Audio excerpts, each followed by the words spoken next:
தினமும் 5 வீட்டு குறிப்புகள். காய்ந்த வேப்பிலைய ஒரு துணியில சுருட்டி தானிய மூட்டையில போட்டு வச்சீங்கன்னா தானியங்கள்ல வண்டு விழாது.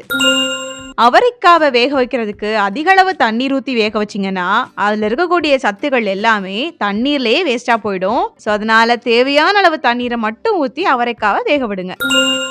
இப்பெல்லாம் ஆன்லைன்ல இந்த மேஜிக் ஸ்க்ரப்பர் தாங்க ஃபேமஸே. இது கிச்சன் கிளீனிங்க்கு மட்டும் இல்லங்க, வீட்ல இருக்கக்கூடிய எல்லா ஐட்டம்ஸுமே கிளீன் பண்ண முடியும். உதாரணத்துக்கு ஸ்விட்ச் போர்டு, பிள்ளைங்க கிறுக்கின செவுரு, நாள்பட்ட உப்பு கரைன்னு எல்லாத்தையுமே இதை வச்சு கிளீன் பண்ண முடியும். ஒரு மாசத்துக்கு பாத்திரம் கழுவுறதுக்கு மட்டுமே நம்ம எத்தனை ஸ்க்ரப்பர் வாங்கி போடுறோம் இல்லையா, அது எந்த அளவுக்கு முக்கியமோ அதே போலதாங்க இந்த மேஜிக் ஸ்க்ரப்பரும். ஒரு டைம் வாங்கி பாருங்க, கண்டிப்பா உங்களுடைய கிளீனிங்க்கு இது ரொம்ப ஹெல்ப்ஃபுல்லா இருக்கும். இந்த வீடியோல நான் அதை ட்ராக் பண்றேன். இன்ஸ்டால இந்த வீடியோ பார்த்துட்டு இருக்கீங்க அப்படின்னா லிங்க்னு கமெண்ட் பண்ணுங்க.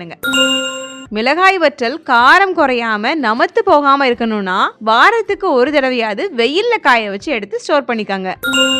பலகாரங்கள் நிறைய வாங்கிட்டீங்க, இல்ல உங்க வீட்டுக்கு வந்த கெஸ்ட் நிறைய பலகாரங்கள் வாங்கி கொண்டு வந்திருக்காங்க அப்படின்னா அதெல்லாம் அப்படியே அதே கவர்ல வச்சிருந்தீங்கன்னா சில நாட்கள்ல எண்ணெய் முக்கு வாட வந்துடும். நிறைய எண்ணெய் பலகாரங்கள் இருக்கு அப்படின்னா ஒரு பாத்திரத்துல இல்ல ஒரு தூக்குவாளியில டிஷ்யூ பேப்பர் விரிச்சு அதுக்கு மேல நீங்க போட்டு வைங்க.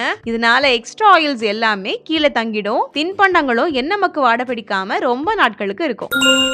ஃப்ரெண்ட்ஸ், இதே போல வீட்டு குறிப்புகள் இன்னும் விவரமா தெரிஞ்சுக்கணும் அப்படின்னா மறக்காம நம்மளுடைய சேனலை சப்ஸ்கிரைப் பண்ணிக்கோங்க. அப்படியே பக்கத்துல இருக்கக்கூடிய பெல் ஐகானையும் கிளிக் பண்ணிடுங்க.